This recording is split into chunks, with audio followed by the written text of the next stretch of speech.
Best friends Barbara Schreiber and Darlene Zetterower were enjoying their last carefree summer before the start of their freshman year of high school, when their lives were brutally cut short.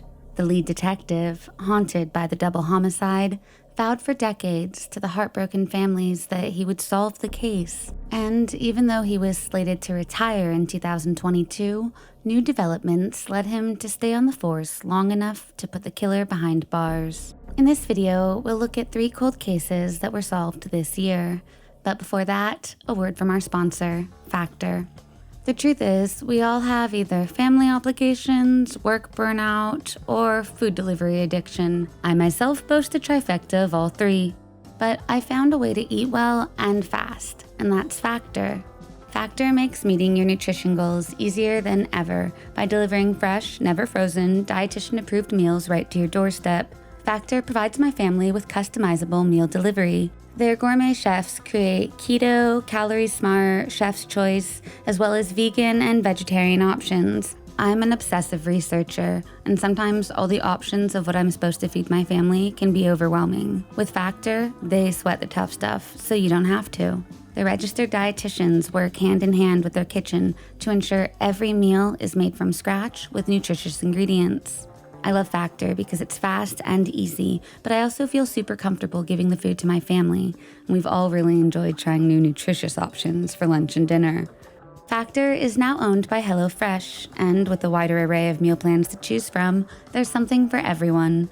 I love switching between the brands, and now our listeners can enjoy both brands at a discount.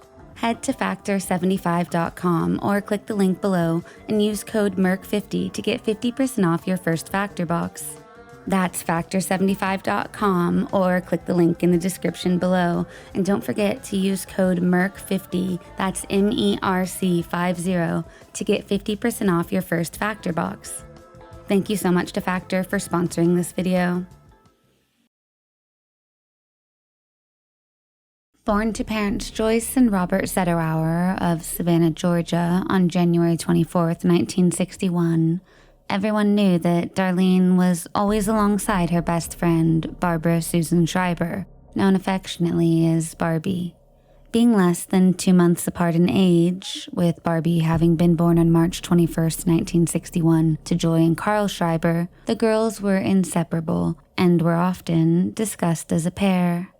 Barbie and Darlene had just finished their 8th grade year at Attucks Middle School and were entering the much coveted summer months.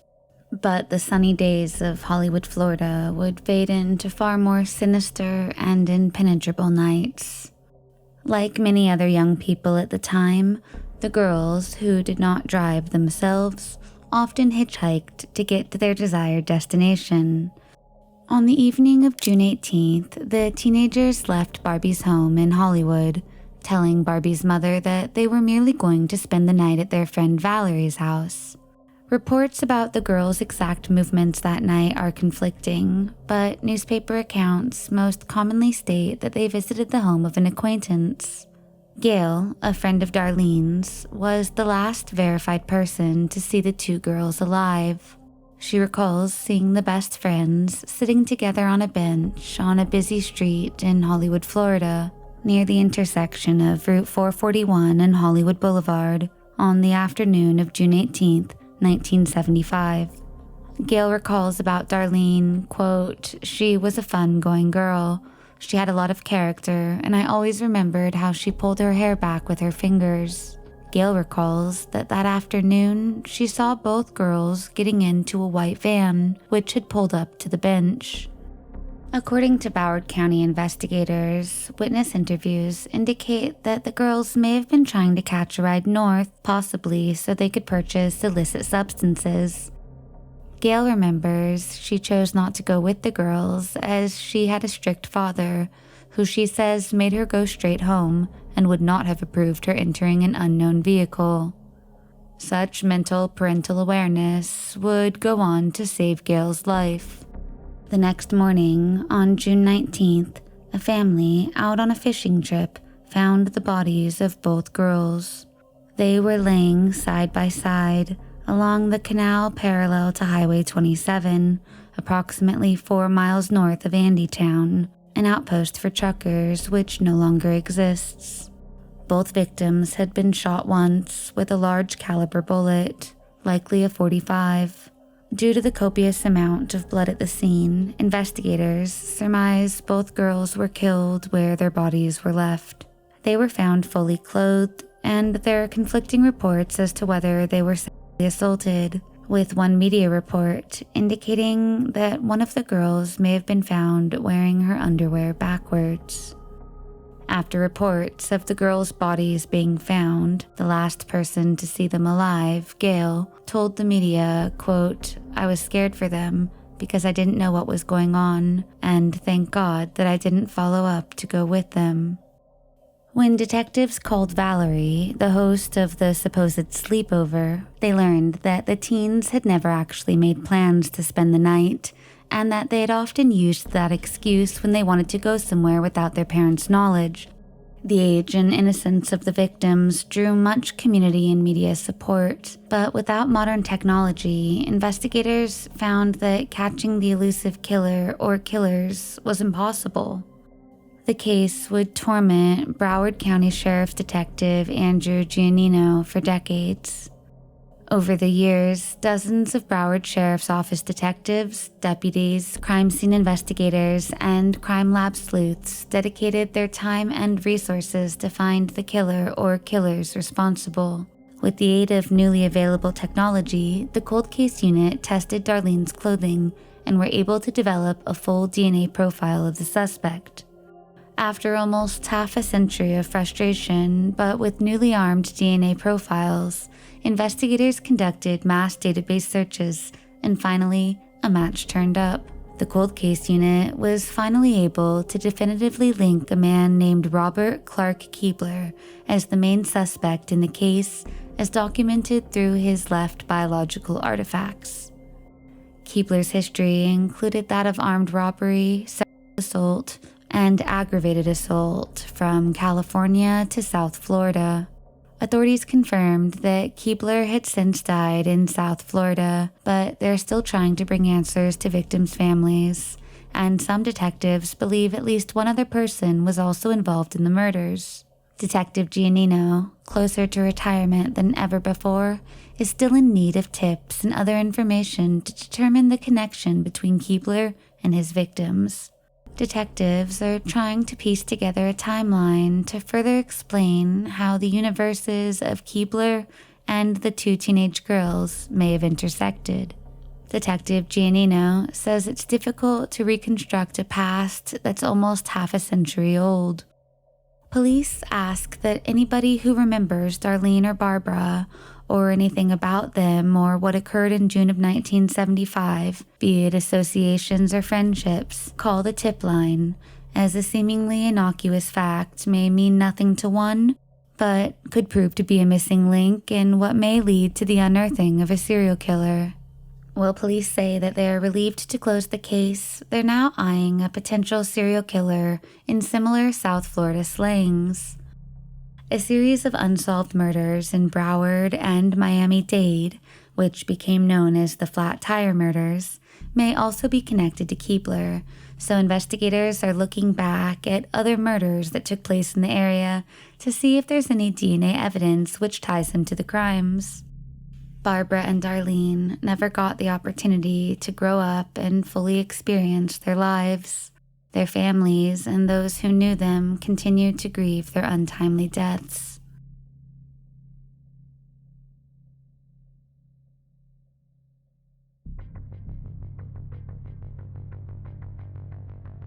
Catherine Spacito, called Kathy by friends, was a 23-year-old woman from Brooklyn, New York.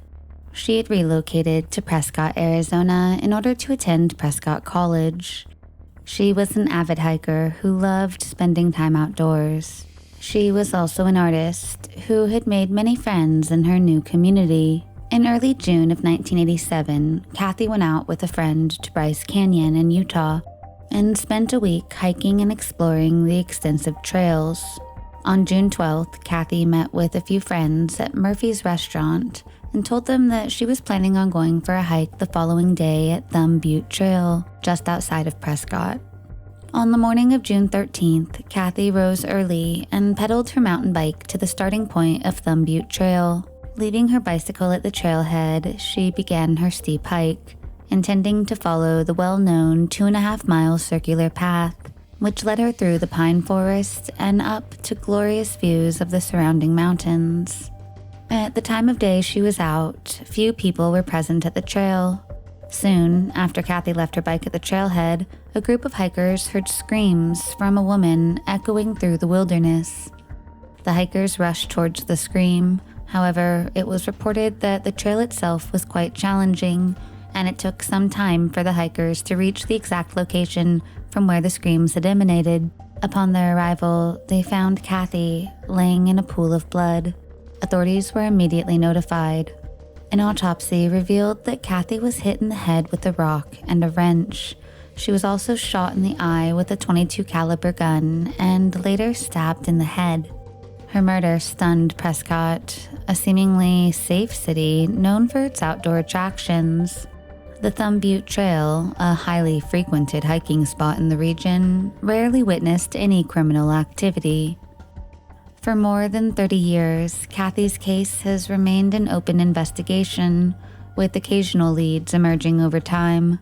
Among such leads was the search for a small caliber firearm believed to be linked to the murder, with authorities having information that it was possibly discarded somewhere between the Thumb Butte Trail location and the Castle Canyon area of Prescott Valley. The motive behind such a gruesome crime has never been publicly disclosed. A reward of $10,000 was offered for any information which could lead to an arrest. Yet, no clues which proved to be the break in the case were ever found. The investigation would eventually grow cold. In 2017, advancements in DNA testing revealed a connection between Kathy's murder and a separate assault which occurred on the Thumb Butte Trail in April of 1990. Both were perpetrated by the same assailant. In April of 1990, a woman had been camping with her boyfriend when she went for a hike on the Thumb Butte Trail. A few minutes later, a man hit her on the head with a rock and sexually assaulted her. After the attack, he ran off into the woods. Authorities preserved the DNA evidence found at the crime scene in hopes that they could conduct future testing. In 2020, the DNA found at the second victim's crime scene was sent for DNA testing. DNA markers from that case led the detectives to two brothers, both of whom had lived in Prescott at the time of the attacks. Subsequently, detectives learned that one of the brothers, Brian Scott Bennett, had connections to additional sexual assault cases. By 2022, authorities had gathered enough evidence to secure a warrant for the exhumation of Brian Scott Bennett's remains.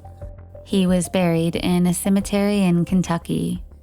In March of 2023, DNA analysis conclusively linked Bennett to the 1990 sexual assault case on Thumb Butte Trail. Further investigation revealed that following the assault in 1990, Bennett had other encounters with the law, which were related to two separate sexual assault incidents. The first was in 1990, just 2 months after the Thumb Butte Trail assault, when Bennett locked a girl in a room at a Chino Valley house party and attempted to sexually assault her. He was arrested but subsequently released due to insufficient evidence. Bennett would again be arrested a few years later in June of 1993, when he allegedly kidnapped a woman at a Prescott post office at knife point. Authorities say he sexually assaulted the woman several times. The victim was rescued when police happened to pull over the car that they were in.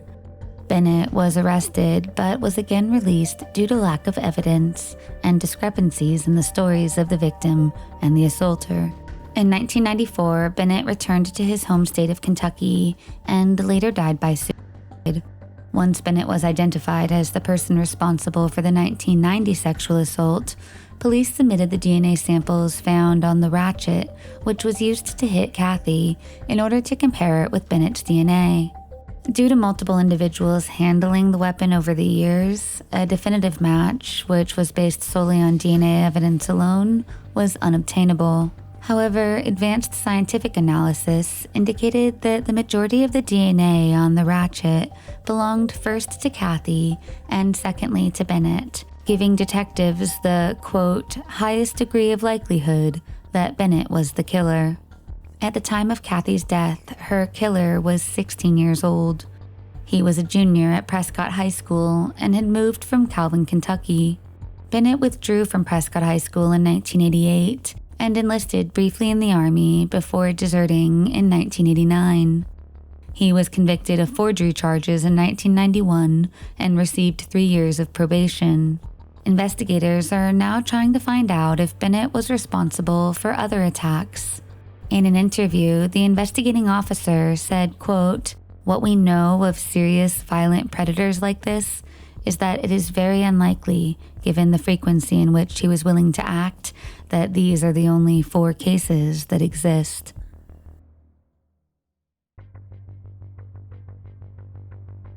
On the quiet morning of October 4th, 1978, 2 power company employees embarked on a routine inspection near the power lines south of Whitworth Drive and Division Street in Spokane County, Washington.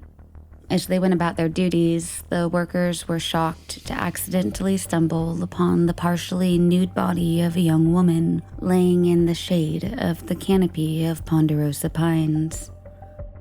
The workers immediately called police, who responded to the remote area located about half a mile north of Hawthorne Road. The victim was soon identified as Chrisanne Baxter, a student at Joseph Jantz High School, the current location of what is now Spokane Public Montessori. It was reported that Chrisanne had run away from home about 1 week prior to her body being found. Originally, Chrisanne had been reported as a runaway by her mother on September 30th, 1978. The coroner determined that she had extensive bruising along with trauma to her lungs and liver. He stated that she had been severely beaten and sexually assaulted. She ultimately died from strangulation. The medical examiner estimates her death to be around 2 days prior to her being found. While DNA analysis was in its infancy, every piece of evidence collected from the crime scene was carefully packaged and sent off to the Washington State Patrol Crime Laboratory for analysis. Despite law enforcement's relatively rudimentary understanding of DNA in 1978, there was a belief that these samples held valuable genetic information. What was not tested was preserved and securely stored in hopes that the technology of the future might solve the crimes of the past. A few days after Chrisanne's body was found, a local attorney came forward with information for the police. He said that while going to his job, he saw a couple standing beside a black 4-wheel drive pickup, which was parked in the vicinity where Chrisanne's remains were located. This caught his attention, as it was atypical for people to be in that area during such a time of day. While police took down this report, little immediately came of such new information, and for a while the investigation stalled. Detectives interviewed anyone they could connect to the young woman, and while Chrisanne had a moderately large circle of friends, none of them appeared to have information about her specific whereabouts prior to her murder. Additionally, her boyfriend was in jail at the time she was killed. As such, he was ruled out. Police followed many leads, even getting a warrant for serial killer Henry Lee Lucas in 1984 after he claimed responsibility for Chrisanne's murder. However, his confession was later thrown into doubt, as he was known to not only be a serial killer, but also a serial confessor, and had falsely confessed to approximately 600 other murders. With no leads and no suspects in the case, it would eventually grow cold. Nearly 3 decades later, in August of 2006, with advancements in DNA testing, major crimes detectives revisited the case, sending the samples back to their lab. This time, the results revealed DNA from an unidentified male. The genetic profile was entered into the Combined DNA Indexing System, also known as CODIS, but it yielded no matches. Even when the biological profile created was rerun through the improved system in 2014, the existing data elicited no matches in CODIS, which had scoured the nation's now copious amounts of DNA entries for any connection. Undeterred, in 2020, detectives sought the assistance of scientists from Othram Labs, an organization in Texas that's helped solve countless cold cases. Scientists were able to successfully extract DNA from the suspect's profile, and that genetic material was then used for genealogical samples made to trace the suspect's ancestry. Remarkably, Othram genealogists identified a direct descendant of the elusive suspect, but sadly, this individual had already passed away. Nevertheless, detectives persisted, reaching out to surviving family members who willingly provided their DNA samples for further analysis. The DNA samples that were provided were evaluated, but scientists found that they were inconsistent with the unknown suspect's DNA profile, but that they were consistent with a sibling. Soon, a man named Keith D. Lindblom emerged as a person of interest. Lindblom had a troubling history, connected to a 1975 violent assault and the rape of a 16-year-old female victim near the location where Chrisanne Baxter's body was found. He had pled guilty to assault in August of 1975 in exchange for prosecutors dropping the rape charge. He maintained his innocence, stating that he only pleaded guilty to avoid a trial. At around the same time, he was also convicted of soliciting prostitution. Lindblom was released from prison on August 7, 1978, just 2 months before Chrisanne Baxter's murder. A detective found his son in Louisiana through a DNA comparison, which was obtained by the Jefferson Davis Parish Sheriff's Office. They said that the DNA collected in 1978 showed 320 times more likelihood of a match to Lindblom and to his known child than if it was compared to an unrelated individual selected at random from the U.S. population. However, justice was not able to be carried out, as Keith D. Lindblom died in a fire on April 11, 1981. His death certificate listed the cause as accident, and his DNA remained concealed, never entering any databases. In the end, this nearly 45-year-old cold case would finally find closure. In a statement, the Spokane County Sheriff's Department thanked all of the investigators involved, as well as Lindblom's family members, who also cooperated during this investigation. Primarily, detectives acknowledged the family of the victim, Chrisanne Baxter, for their patience and assistance during what was a long and difficult journey to identify her killer.